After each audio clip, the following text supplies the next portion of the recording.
भाई चैप्टर आपका है सरफेस केमिस्ट्री। अगर आप लोग शुरू से चैप्टर में बने हुए हैं तो एक गो थ्रू बता रहा हूँ चैप्टर का पूरा पूरा। ठीक है, टाइम हमारे पास आज है, अच्छे से चीजें खत्म कर लेते हैं। आज सबसे पहले भाई पीछे आप लोगों को बातें बंद करनी पड़ेगी, ऐसे नहीं हो पाएगी। सबसे पहले इंट्रोडक्शन बताया गया था कि surface chemistry is the branch which deals with the phenomena on the surfaces, not in the bulk. जो सरफेस पे फिनोमेना होते हैं उनसे डील करती है। फिर आपको बताया गया था कि इस कांसेप्ट को बुलाया गया है एब्जॉर्प्शन, और इसके साथ में लेकिन डिफरेंस जरूर बताया था, किसका बोलो, एब्जॉर्प्शन का। फिर आपको इस चैप्टर में दो तरह के डिफरेंट एब्जॉर्प्शंस पढ़ने थे, एक था फिजिकल एब्जॉर्प्शन और एक था केमिकल एब्जॉर्प्शन। इन दोनों के बीच में आपने अच्छा खासा डिफरेंस पढ़ा। फिर आपने पढ़े एब्जॉर्प्शन आइसोथर्म्स, जिसमें ये बताया गया था कि अगर प्रेशर बढ़ाते हैं गैस के ऊपर तो वो ज्यादा एब्जॉर्ब होने लगती है। ऐसे ग्राफ बना था, एक टाइम तो डायरेक्ट रहती है, उसके बाद वो इंडिपेंडेंट हो जाती है। अगर आप मुझसे पढ़ी ही चीजें तो याद आ जाएगी। एब्जॉर्प्शन आइसोथर्म्स, बेसिकली इसमें ग्राफ्स के बारे में बताया गया था। ठीक है, तो ये इस चैप्टर का पहला पार्ट था, बड़े इजीली आपको समझ में आ गया था, कुछ ऐसे था नहीं इसमें मुश्किल ऐसा। चैप्टर का सेकंड पार्ट शुरू होता है कोलॉइड से। जब कोलॉइड्स बताया जाता है तो साथ में दो चीजों के बारे में और बताया जाता है, वो होती है ट्रू सॉल्यूशंस एंड सस्पेंशंस। मतलब आपको इन तीनों के बारे में जब समझ में आता है तो ही आपको कोलॉइड अच्छे से पता लग जाता है। फिर कोलॉइड्स के ऊपर आपको बताया गया चार्ज। देखिए सब कुछ इतना इजी था ना कि अगर जिसने शुरू से समझा था कोलॉइड्स, एकदम चैप्टर ऐसा है कि हेडिंग देखते दिमाग में आएगा क्या, चार्ज ऑन कोलॉइड्स कैसे आता है। बेसिकली चार्ज ही रीजन है कि कोलॉइड के पार्टिकल सस्पेंड नहीं हो पाते बड़ा साइज होने के बाद भी। ये सब आपको समझाया गया कैसे आता है। चार्ज के बाद आप शुरू कर देते हैं प्यूरिफिकेशन करना, क्योंकि आपको पता लगता है कि जो कोलॉइड के सरफेस पे चार्ज है वही बेसिकली उसकी इंप्योरिटी है। तो उसको सेपरेट करने के लिए आपने तीन मेथड यूज किए। डायलिसिस यूज किया,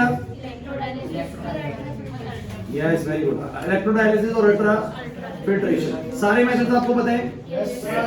ओके, इसके बाद प्यूरिफिकेशन के बाद आप इनकी प्रॉपर्टीज पढ़ना शुरू करते हैं।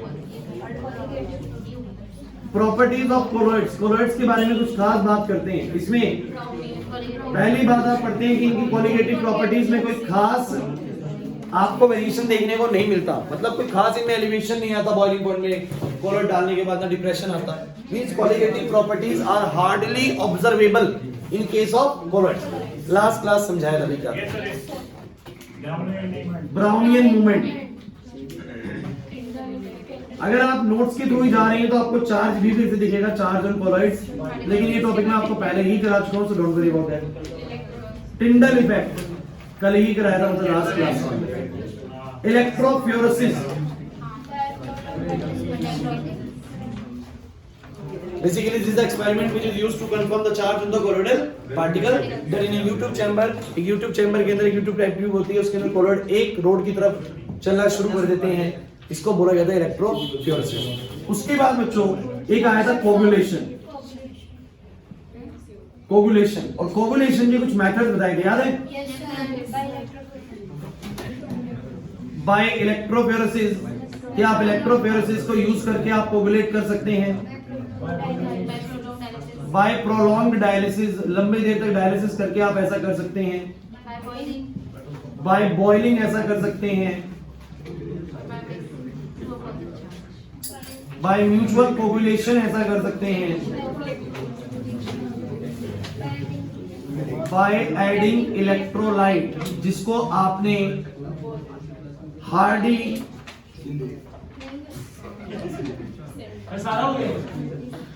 बिल्कुल ये सारा हो चुका है, मैं जो लिखवा रहा हूँ ना ये सब मैं करवा चुका हूँ। चैप्टर एंडिंग पे है, आप लोग क्लास कम अटेंड करते हैं तो पता कहां से लगेगा, बुरे बैठ के आए थे। हार्डी शेड्यूल रूल ये करवाया था। ये सारे कोगुलेशन के मेथड से, और शायद हमने क्लास यहीं पर अंत करेंगे, है ना। तो ये अपना यहाँ से सेकंड पार्ट शुरू होता है, और देख सकते हैं अच्छा खासा भारी भरकम बहुत सारी चीजें। लेकिन आपको बताऊं ये बड़ी छोटी छोटी चीज थी, जैसे कि charge on colloid, Brownian movement, छोटी छोटी बातें। यस सर, कोलॉइडल पार्टिकल का मूवमेंट ऐसे ऐसे ऐसे ऐसे ऐसे है, ये क्या है, ब्राउनियन मूवमेंट है। चार्ज कहां से आता है वो बता रखा है, चार्ज के आधार पर प्यूरिफिकेशन बताया था। टिंडल, इलेक्ट्रोफोरेसिस, कोगुलेशन, कोगुलेशन के पार्ट बड़े आसान है। कोगुलेशन मतलब उनके सरफेस के ऊपर चार्ज को हटा दो, सारे पार्टिकल सस्पेंड हो जाएंगे। चार्ज कैसे हटाएंगे, इलेक्ट्रोफोरेसिस से, बॉइलिंग से, म्यूचुअल कोगुलेशन। मतलब अगर आपने शुरू से सुना था ना तो आपके लिए बिल्कुल मजा आ गया, बिल्कुल इजी चैप्टर है, एकदम याद हो जाते हैं एक ही बारी के अंदर। ठीक है, अब क्या बचा है तो देखिए, नहीं बचा है, थोड़ा सा बचा हुआ है, टाइप्स ऑफ कोलॉइड्स। बोलो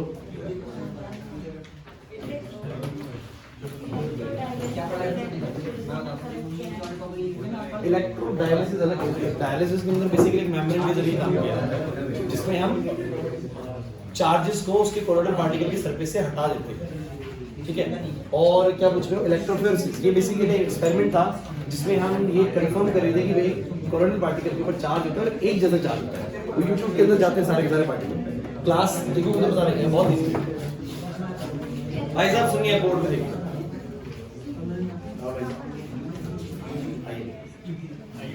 टाइप ऑफ कोलॉइड्स।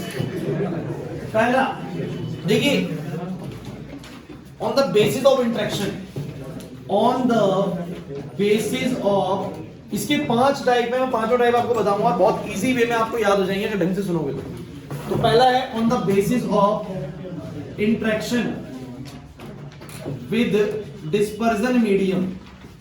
देखिए लास्ट क्लास है तो बहुत सारी चीजें ऐसी मिल सकती हैं जो आपको थोड़ी सी रटनी पड़ेगी, तो एक का टॉपिक रटने वाला जरूर मिलेगा आज आपको। लास्ट में वही चीज कराता हूँ जो बिल्कुल रटने वाला होता है, बाकी सब समझने वाला सारा करा दिया, तुम्हें सब कुछ समझने वाला वो लगभग हो चुका है। आइए, टाइप्स ऑफ कोलॉइड्स में आपके इंटरेक्शन के आधार पर 2 तरह के कोलॉइड्स हैं। एक कोलॉइड्स हैं लियोफिलिक कोलॉइड्स और एक कोलॉइड कैटेगरी है जिसका नाम है लियोफोबिक कोलॉइड्स। देखिए भाई, ये समझ में आने के लिए एटलीस्ट आपको पता हो कोलॉइड्स होते क्या है। सो एक बार बोर्ड पे देखिए और बात सुनिए ध्यान से। अरे पीछे भाई, इसका क्वेश्चन जरूर आता है एग्जाम के अंदर। भाई आपको ये पता है कि कोलोइडल होते क्या है कि बेसिकली एक सॉल्यूशन है, उसके अंदर कुछ ऐसे पार्टिकल्स होते हैं जो साइज में काफी बड़े होते हैं, जिनका साइज जो होता है वो 1 नैनोमीटर से बड़ा और 1000 नैनोमीटर से क्या होता है, छोटा। मींस ये पार्टिकल साइज में बड़े होते हैं और जनरली हमने ये पाया है कि बड़े साइज के पार्टिकल सॉल्यूशन में टिक नहीं पाते, सेटल हो जाते हैं। जैसे अगर चीनी के मोटे दाने हैं, आपने सीधा डाली चीनी उसमें तो सीधा कहां चली जाएगी, नीचे चली जाएगी। सैंड, मिट्टी पानी में डालेंगे कहां चली जाएगी, नीचे चली जाएगी। तो साइज का पार्टिकल साइज कैसे बड़ा, तो इन कोलोइडल पार्टिकल्स का साइज भी क्या होता है, बड़ा। तो बड़ा होने की, साइज बड़ा होने के कारण ये घुल नहीं पाते हैं, सेटल होने की कगार पर। लेकिन बड़ा साइज होने के बावजूद ये सेटल नहीं होते। मैंने क्या बोला, बड़ा होने के बावजूद भी सेटल नहीं होते हैं। इसका कारण पाया गया कि इन सबके ऊपर क्या होता है, एक जैसा चार्ज। अगर एक नेगेटिव चार्ज है ना तो दूसरा भी negative negative negative negative negative, सारे नेगेटिव है। अब सारे नेगेटिव है तो साथ में बैठ पाएंगे, बस यही बताया गया। This is the reason behind the stability of the, हर क्लास यही बात हो रही है। यस सर, कि कोलोइडल पार्टिकल्स ना तो घुलते हैं क्योंकि साइज बड़ा होता है, चीनी के पार्टिकल छोटे छोटे करके घुल जाते, छोटे होने के बाद घुल जाते हैं। ये उतने छोटे हो नहीं पाते, इनका साइज 1 मिलीमीटर से बड़ा रहता है। चीनी के घुले हुए पार्टिकल का साइज 1 मिलीमीटर से छोटा होता है, घुल जाते हैं। तो मैंने ये बोला, इनका पार्टिकल साइज अपने आप में बड़ा होने के कारण घुल नहीं पा रहे, तो भी सेटल होने चाहिए, बट सेटल क्यों नहीं हो पा रहे, बिकॉज़ इन सबके ऊपर क्या होता है, सेम चार्ज। इधर रिपल्शन के कारण ये सॉल्यूशन में घुलते रहते हैं। मींस ये ना घुलते हैं ना सेटल होते हैं। घुलते क्यों नहीं है, साइज बड़ा है। सेटल क्यों नहीं होते, क्योंकि सबके ऊपर एक जैसा चार्ज। यहां तक की बात क्लियर है। अब आते हैं 2 तरह के कोलॉइड्स, एक होते हैं लियोफिलिक, एक होते हैं लियोफोबिक। इनके नाम से समझ जाइए, लियोफिलिक का मतलब देखिए, लियो मतलब होता है लिक्विड, लिक्विड, और फिलिक मतलब होता है लविंग। तो ऐसा कोलॉइड जो लिक्विड लविंग हो वो लियोफिलिक कोलॉइड है, और एक ऐसा कोलॉइड जो लिक्विड हेटिंग हो, फोबिया, फोबिया मतलब होता है किसी चीज का डर होना, लियो मतलब लिक्विड का डर होना।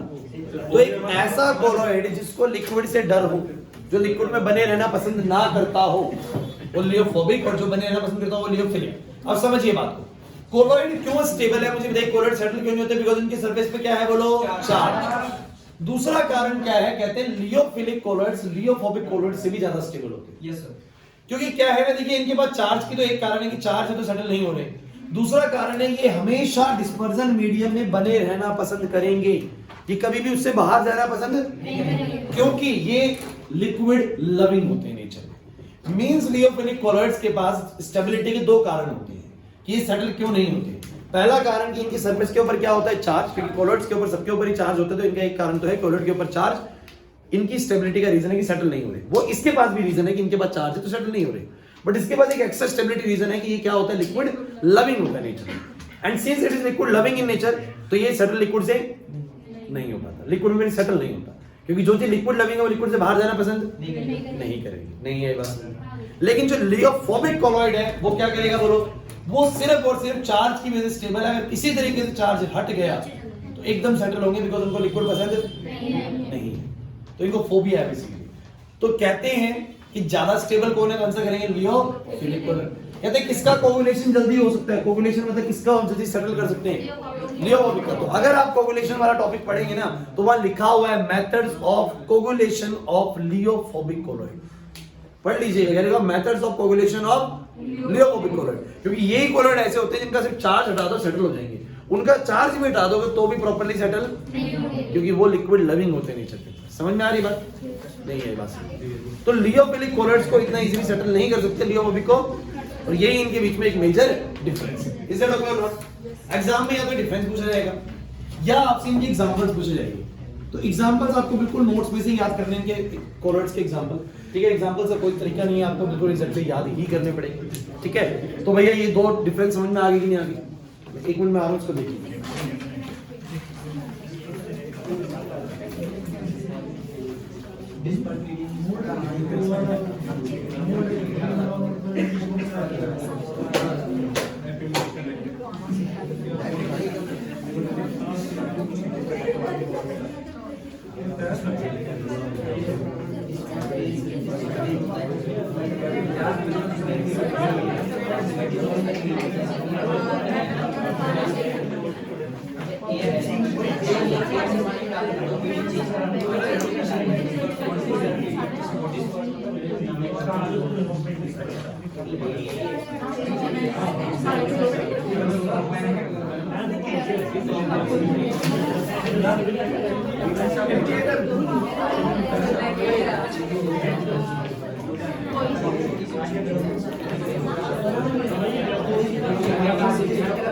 बोलो क्लियर है बेटा?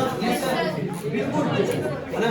अब अगला देखिए। अरे भाई साहब आप सोचो ये क्लासिफिकेशन देखो, ऐसे आ सकता है क्वेश्चन, क्योंकि इस बार आप सब्जेक्टिव पेपर देने वाले हैं। यूं आएगा, write down the types of colloid on the basis of interaction with the dispersion medium. Dispersion medium में इंटरेक्शन में, क्योंकि देखिए क्या है ना, मैं आपको बताता हूँ, इसका क्लासिफिकेशन 5 तरह के कोलॉइड्स हैं। दो तो ये है और एक और टाइप ऑफ कोलॉइड है, वो on the basis of the size of particle है। मेरी बात समझिए जरा ध्यान से, बताओ उसमें ऐसे मत बोलो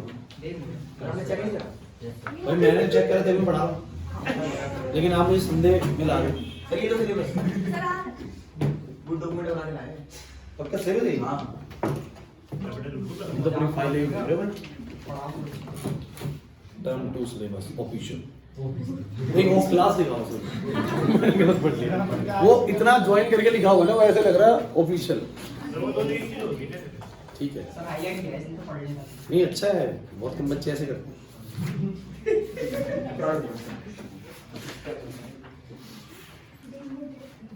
ये रहा adsorption physician chemistry factor effort.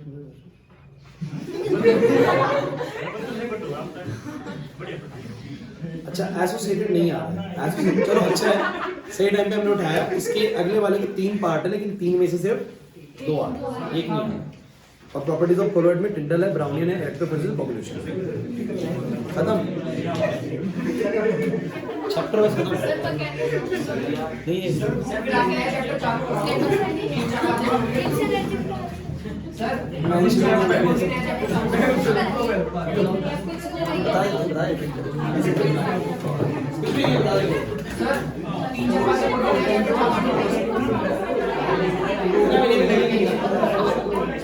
आओ भाई साहब, एक बात का आपको ध्यान देना पड़ेगा, जब एग्जाम में आएगा write down the types of colloid on the basis of interaction with the dispersion medium, तो उसकी टाइप्स है लियोफिलिक और लियोफोबिक। लेकिन अगर आया टाइप ऑफ कोलॉइड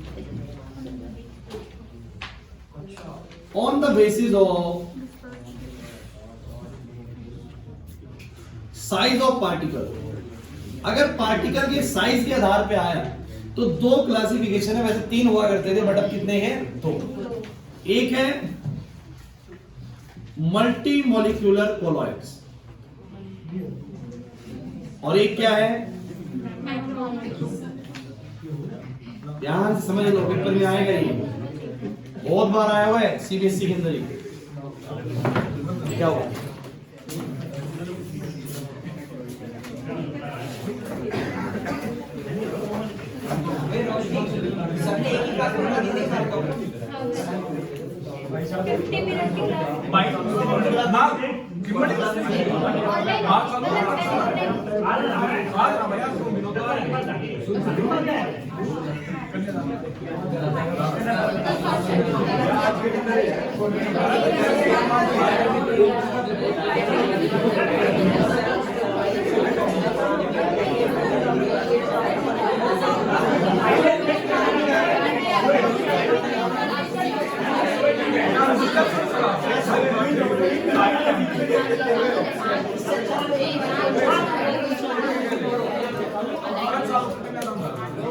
या पूछने को बात करेंगे। हाँ भाई, बोर्ड पे देखिए, मैंने दो कोलॉइड्स की बात करी, एक मल्टी मॉलिक्यूलर कोलॉइड्स और एक मैक्रो मॉलिक्यूलर कोलॉइड्स। देखिए साइज के आधार पर अब होता क्या है कि हमने देखिए कुछ सॉल्यूशंस ऐसे पाए जिनके पार्टिकल का साइज, यस, इनके पार्टिकल का साइज ना बड़ा छोटा था, मतलब इनके पार्टिकल का साइज ना 1 नैनोमीटर से छोटा था। अब अगर 1 नैनोमीटर से छोटे पार्टिकल है तो ट्रू सॉलिड पार्टिकल हुए, कोलोइडल तो हमें नहीं, बिकॉज़ कोलोइडल की रेंज तो ये है। कोलोइडल पार्टिकल 1 नैनोमीटर से बड़े और 1000 नैनोमीटर से छोटे होते हैं, लेकिन इनके मल्टी मॉलिक्यूलर कोलॉइड्स के जो पार्टिकल हमें देखने को मिले, they are found to be in a size lesser than 1 nanometre. They have properties like colloids that they remain in the solution, they doesn't suspend, but इनका पार्टिकल साइज 1 नैनोमीटर छोटा था, तो भैया हमने पाया कि भैया ये मतलब उस कैटेगरी में रखने लायक नहीं है जो कोलॉइड्स में रखने चाहिए, साइज 1 से 1000 के बीच में होना चाहिए। अब हुआ क्या कि जब इसको डिसोल्यूशन कराया गया, मतलब एक तरीके से इसको सॉल्यूट को और सॉल्वेंट को ऐसे मिक्स किया गया, मिलाया गया, सो वी फाउंड दैट कि कुछ पार्टिकल ने एक साथ जुड़ना शुरू कर दिया है।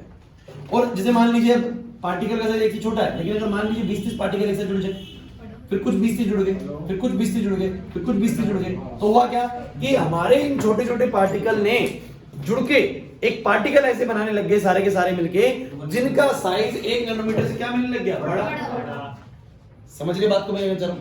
If smaller particles whose size lesser than 1 nanometer start forming aggregate, सारे के सारे मिलके कुछ इकट्ठे होना शुरू हो जाते हैं कि भैया मान लीजिए 20 पार्टिकल छोटे मिले, फिर अगले 20 मिले, फिर अगले 20 मिले, ऐसे मिलके इन्होंने बड़े बड़े पार्टिकल तैयार कर दिए। ये पार्टिकल का साइज 1 नैनोमीटर से 1000 के बीच में आ रहा था, तो बोलो ये वाले जो कोलॉइड्स कहे जाते हैं वो होते हैं मल्टी मॉलिक्यूलर कोलॉइड। नाम से भी समझ आएगा मल्टी मॉलिक्यूल्स मिलके जो कोलॉइड है। अगर बहुत सारे मॉलिक्यूल्स मिलके साइज को 1 से 1000 के बीच में लेके आए हैं, तब उनको बोलते हैं मल्टी मॉलिक्यूलर कोलॉइड। ओरिजिनली ये पूरे प्रॉपर कोलॉइड साइज में नहीं थे, बट पार्टिकल के जुड़ने की वजह से इनका साइज कोलॉइडल रेंज में आ गया। हां बोलो।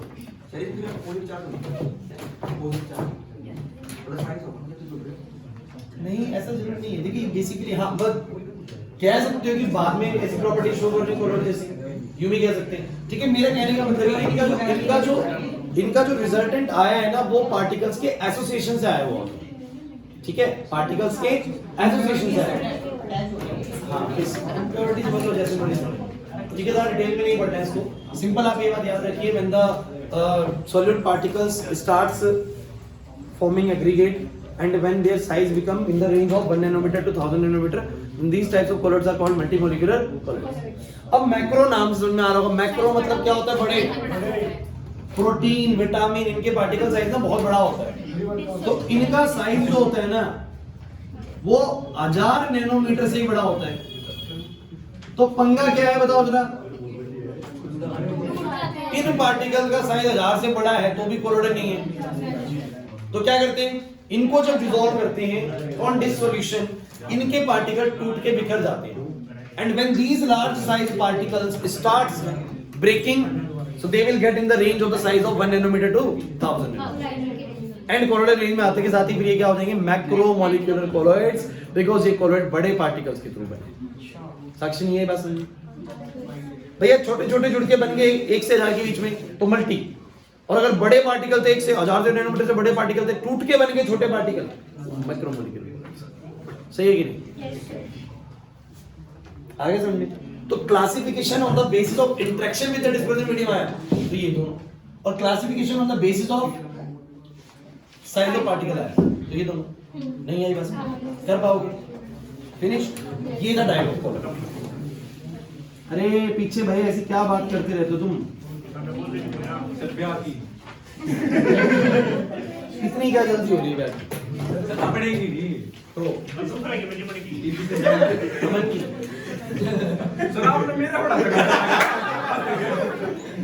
वो तेरे से इशारा कर रहा है। इन सब में सबसे सीनियर बच्चा नहीं है ना?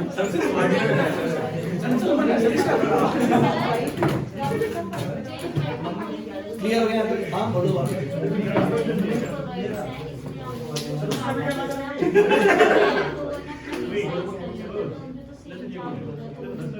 देखो ऐसा हो सकता है कि ये पार्टिकल्स पहले उसके चार्ज ना एक जगह बाद में मिलने के बाद उनके नेट चार्ज कैसा मिल जाता हो, it may be possible. Guys एक बात समझिए, जिनको मल्टी में डाउट हो रहा है कि पार्टिकल पे सर एक जैसे चार्ज तक जुड़ेंगे ऐसे, तो ऐसा भी हो सकता है that these particles have positive and negative charges, ठीक है कि एक पे पॉजिटिव थे कुछ पे नेगेटिव थे, and after positive negative combination the result will be become either positive or जैसे कि कुछ पार्टिकल पॉजिटिव के कुछ पार्टिकल नेगेटिव के हैं, एंड कंबाइन तो होंगे भी पॉजिटिव नेगेटिव।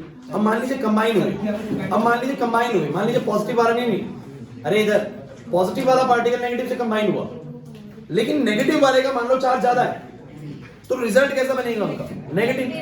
साइज भी बढ़ जाएगा और कोऑर्डिनेट रेंज में भी आ जाएगा, नहीं आएगा समझ। तो जरूरी नहीं है कि पार्टिकल्स मिल रहे हैं तो इक्वल चार्ज के होंगे। हो सकता है पहले वो कोऑर्डिनेट नहीं थे, पहले प्लस माइनस के चार्जेस थे, कंबाइंड हुए, उनका साइज 1 नैनोमीटर से बड़ा हुआ, एज वेल एज उनके ऊपर चार्ज भी बचता है, तो किस रेंज में आ जाएंगे? कोऑर्डिनेट रेंज में, कोऑर्डिनेट रेंज में। सर पहले मान लो सर नेगेटिव हो तो नेगेटिव मान जाएंगे। यो 2-3 टाइप के इमेज हो सकती है। नहीं, एक ही तरह के मानेंगे कोऑर्डिनेट। सर उनका चार्ज चेंज नहीं होगा, वही रहा चार्ज तो चेंज हो ही जाएगा, प्लस माइनस साइज बदल जाएगा, चार्ज बदल जाएगा। मैं ये कह रहा हूँ मान लो एक +1 वाला चार्ज वाला -2 वाला तो मिलता रहे, +1 -2 +1, सारे कितने बनेंगे? सारे -1 सारे बन जाएंगे, +1 -2, सबका -1 हो जाएगा, सब पे एक जैसे क्या बन जाएंगे? कोऑर्डिनेट बन जाएंगे, साइज भी बढ़ गया, कोऑर्डिनेट बन गया। नहीं है बस पक्का? तो भैया ये डिफरेंस में कर पाओगे एग्जाम में? टाइप्स ऑफ कोऑर्डिनेट कर लोगे? देखिए मेन मुद्दा तो हुआ खत्म। अब इक्का दुक्का बातें चैप्टर में दाएं बाएं लिखी हुई हैं, वो देखो दाएं बाएं का मतलब क्या है वो सुनो भाई साहब, ध्यान सुनो। देखो एक तो ना एक ने इसका टेबल दिया हुआ है, वो टेबल के अब तो आने के चांसेस कम है क्योंकि पहले ये सब पढ़ाते थे इमल्शंस वगैरह, तो वो आ जाता था, लेकिन अब से चांसेस के बड़े कम है। जैसे कि कोलॉइड्स कई तरह के हैं, डिस्पर्स्ड फेस, डिस्पर्जन मीडियम,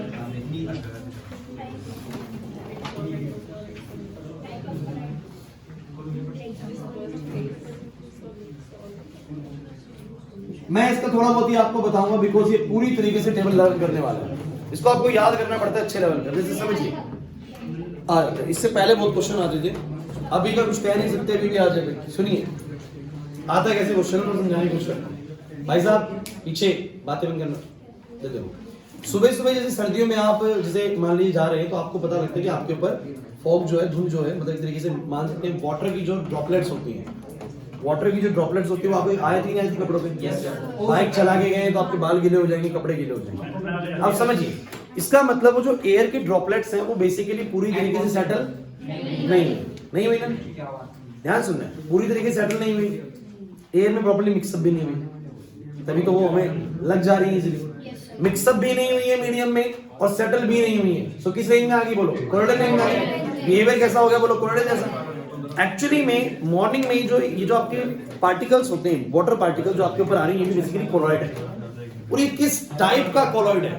ये इस टाइप का कोलॉइड है कि इसमें लिक्विड इन गैस है, liquid in means liquid particle gas particle में प्रेजेंट है, नहीं है बात समझ। लिक्विड पार्टिकल किसमें प्रेजेंट है? गैस में। अब देखो एक बार मोर एग्जांपल देता हूं। इस तरह के कोलॉइड को आपने जो बुलाया, इनको एरोसोल बुलाया। क्या बुलाया? एरोसोल। एरो मतलब एयर में आ जाते हैं, एयर में सोल मतलब कोलॉइड, एयर से रिलेटेड जो कोलॉइड्स होते हैं। एग्जांपल के लिए फॉग, मिस्ट, क्लाउड्स, ये सब आगे बढ़े। एक और एग्जांपल देता हूं मैं इसका, सुनिएगा। आप पाते हैं कि कुछ डस्ट पार्टिकल है वो सेटल भी नहीं होते हैं और एयर में बने रहते हैं हमेशा। स्टीम भी कह सकते हो, स्टीम भी कह सकते हो। अब मेरी बात ध्यान सुनिएगा। एयर के अंदर आप डस्ट पार्टिकल को देखते हैं और वो यहाँ पर ऐसे प्रेजेंट रहते हैं, ना सेटल होते हैं ना उसमें एयर में घुल सकते हैं, बिकॉज मीडियम ही अलग डिफरेंट है। तो क्या होता है? ये हो जाता है सॉलिड इन गैस, क्योंकि एयर में डस्ट पार्टिकल, डस्ट सॉलिड होएगा और गैस में है। नहीं यार समझिए, फॉग जो थी वो जो धुंध थी बेसिकली वो लिक्विड इन गैस था। तो सॉलिड इन गैस को आपने अलग टाइप का कोलॉइड बोला है, इसको बोला है, ये भी एरोसोल है, सॉरी, इसको एरोसोल बोला गया है। और इसमें कौन कौन से एग्जांपल आ गए? इसमें डस्ट आ गया, स्मोक आ गया, नहीं यार पास।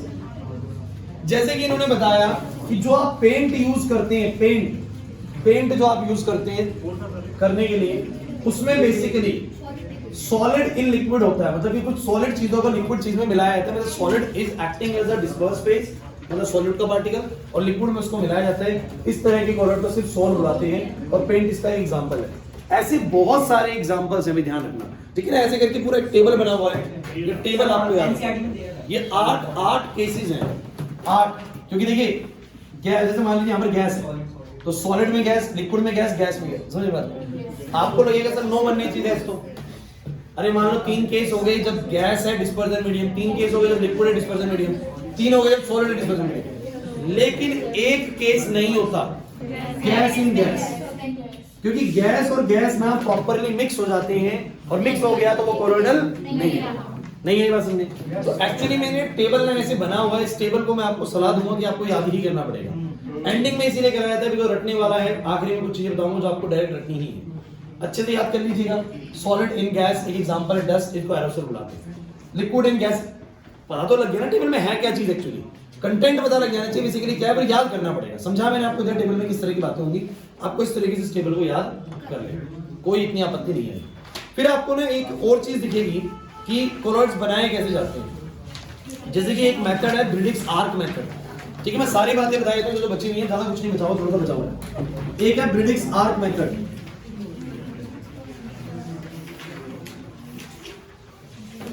ये मेथड किस काम आता है? सुनिए बोर्ड पे ध्यान से भाई, बस 2 बातें बची हुई हैं। ब्रिडिक्स आर्क मेथड एग्जाम में पूछ सकते हैं भाई।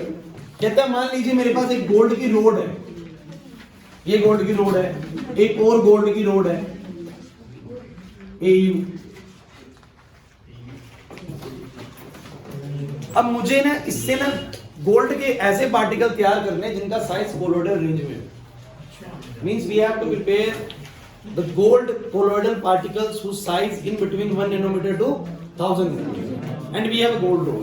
हमारे पास गोल्ड का पूरा एक मेटल है, पूरा मतलब कुछ सब्सटेंस है, उसको हमें उस रेंज में लाना है जो कोलोइडल रेंज में होगी। तो इसके लिए ना एक मेथड यूज किया है, सिर्फ गोल्ड के लिए नहीं, गोल्ड, प्लेटिनम, सिल्वर, क्योंकि भाई हम इन्हीं से कुछ अलग अलग चीजें बनाते हैं। तो पहले छोटा पार्टिकल चाहिए, उसके बाद जोड़ जोड़ के बड़ा पार्टिकल बनेगा, उसको बड़ी चीज बनाएंगे। तो इन चीजों को कोलोइडल रेंज में लाया कैसे जाता है, इसके लिए मेथड यूज होता है ब्रिडिक्स आर्क मेथड। ब्रिडिक्स आर्क मेथड एक बेसिकली सेटअप है, किस तरह का, यहां पर हम एक कंटेनर रखते हैं,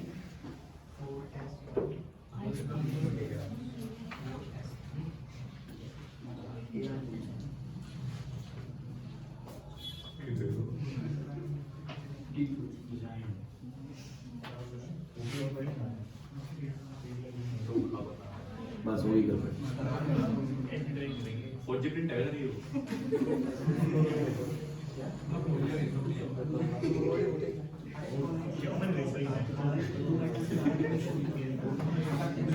ये चारों तरफ इसके आईज है,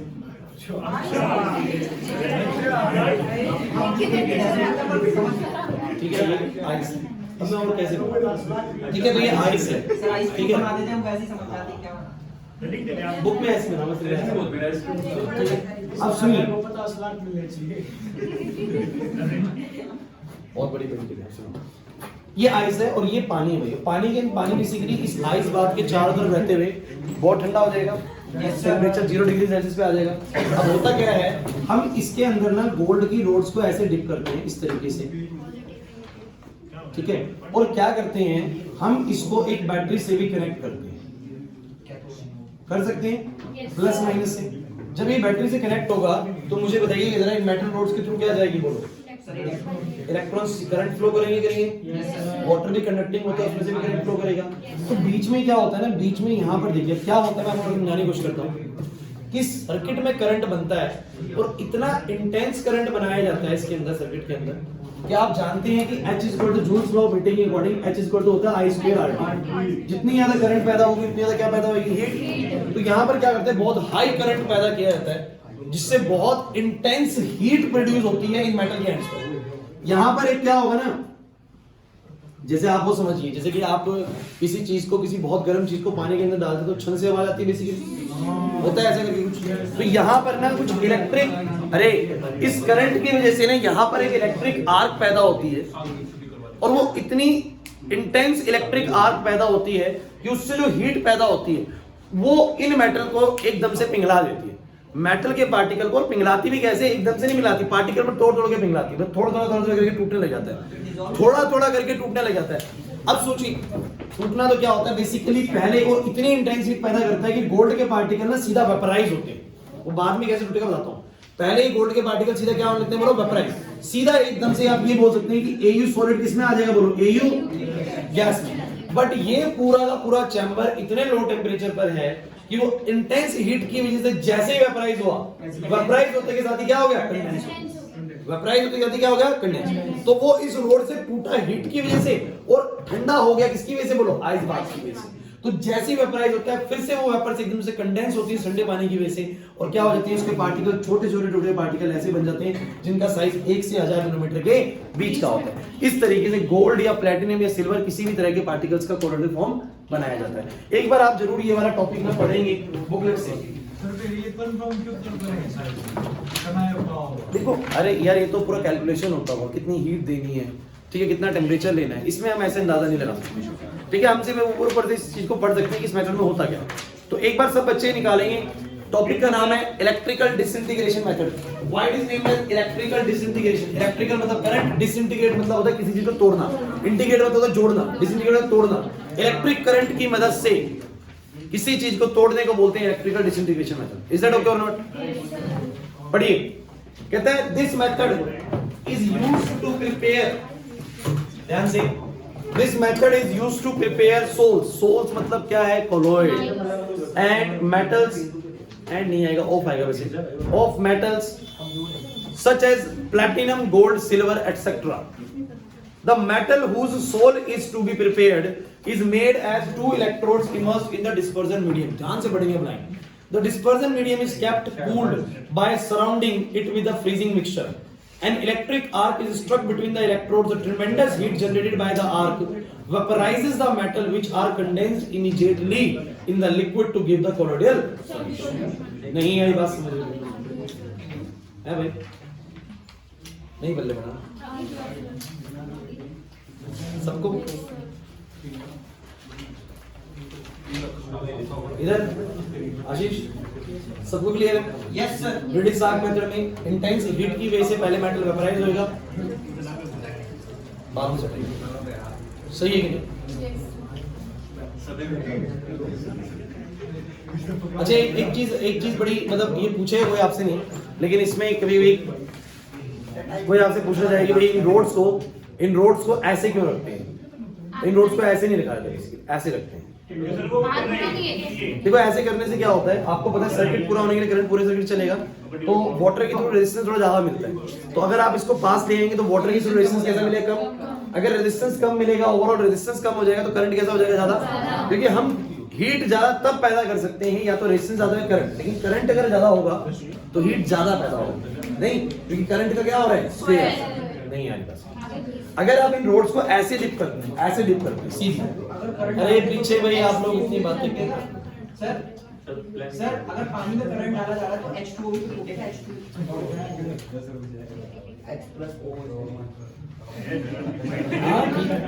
बहुत सब मत सोचो, इतना मत सोचो केमिस्ट्री में आप इतना सोच ही नहीं सकते यार, कुछ भी हो सकता है केमिस्ट्री के लिए। अब जैसा उन्होंने बता दिया ना वैसे पढ़ना पड़ेगा, मैंने भी नहीं देखा ऐसा होता है, जैसा बुक्स में वैसा बता रहे, हर टीचर यही कर रहा है, हर टीचर यही कर रहा है। अब क्या करें, जैसा पता है होता होगा तभी लिखा हुआ है, तो झूठ ना बनाना, कुछ भी लिख दिया था।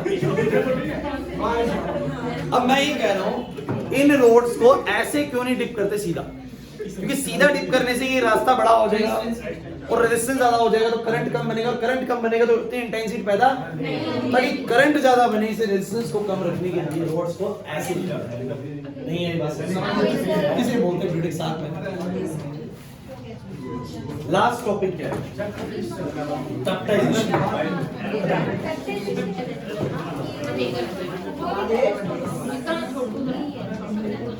ओ भाई पीछे पांचों क्या चल रहा है, क्यों इतना शोर कर रहे हो? वैलेंटाइन की बात कर रहे हो? वैलेंटाइन बाद में मना लेना भाई, बहुत टाइम है वैलेंटाइन मनाने। कहाँ टाइम है? अरे आ गया सर। वैलेंटाइन मतलब जरूरी है इन चीजों से ज्यादा, इन फ्यूचर हो भी सकता है, हो सकता है ना इन फ्यूचर अपनी देखो अपनी प्रायोरिटाइज, अपनी जो प्रायोरिटीज है ना बहुत क्लियर होगा अपने माइंड में। और आज के टाइम में मैं बताता हूँ जो हमारी इस समय की जनरेशन है ना, आज के टाइम में सबसे ज्यादा सक्सेसफुल होने के लिए, या generally majority of the peoples 90% से ज्यादा लोग इन तीन चीजों के पीछे भागते हैं बेसिकली। वो तीन चीजें तुम्हारे दिमाग में गलत आ रही होंगी, मेरे दिमाग में कुछ और है, ठीक है? मेरे को पता है जब मैं बोलता हूँ ना तीन चीजों के पीछे भाग रहे हैं, तो कई के दिमाग में आता है रेलगाड़ी, लड़की, है ना, ऐसे कुछ आती है, कहते हैं इस तरह ऐसा कुछ बोलने वाला है, ऐसा नहीं। बेसिकली आप इस चीज को सच में सोचिएगा कि ये तीन चीजें हैं, और इन तीन चीजों में से आज आपके पास कितना कुछ है, और आप इनमें से कितना बना सकते हैं आने वाले 5 साल के अंदर। वो तीन चीजें क्या है, जैसे कि आप बेसिकली बोलते हो सबसे पहली चीज पैसा है, धन है कि नहीं? दूसरी चीज क्या है बताइए, आप ही बताइए, आप ही बताइए। अरे रुक जाओ, परिवार आएगा, रुक जाओ। आप मतलब अरे माँ रुक जा भैया, सबके लिए जरूरी है, समझ रही है? दूसरी चीज क्या होती है, रिस्पेक्ट करो। तुम लोग इंग्लिश वाले बच्चे हो सारे, मनी तो नहीं बोलो, उसको वैसे बोलो, है ना? और तीसरी चीज क्या होती है, अब मुझे एक बात, अरे रुको तो सही, अरे भैया आप लोग नहीं बांटते एजुकेशन में क्या? मेरी बात देखो, मैं बात कर रहा हूँ बेसिकली, आप बोल रहे हो माँ, आप बोल रहे हैं परिवार, ये सब चीजें तो सबकी लाइफ में है, लेकिन ये इसको ना, सुनो मेरी बात, इसको ना अचीव नहीं करना पड़ता, ये विरासत में मिल जाती है। पैदा हो गई माँ, मिल गई नहीं मिल गई, विरासत में बहुत चीजें जो आपको विरासत में वैसे मिल रही है, परिवार भी आपको विरासत में। मैं कह रहा हूँ आप क्या बना रहे हैं, सुनिए, इंसान तीन चीजों के पीछे भागेगा, धन, सम्मान हो गया, तीसरी होती है शक्ति। बेसिकली अभी कोई लड़की नहीं है, ये पावर है ना, पावर। अब एक इमेजिनेशन करो, सुनो मेरी बात, एक छोटा सा इमेजिनेशन है, जिस इंसान के पास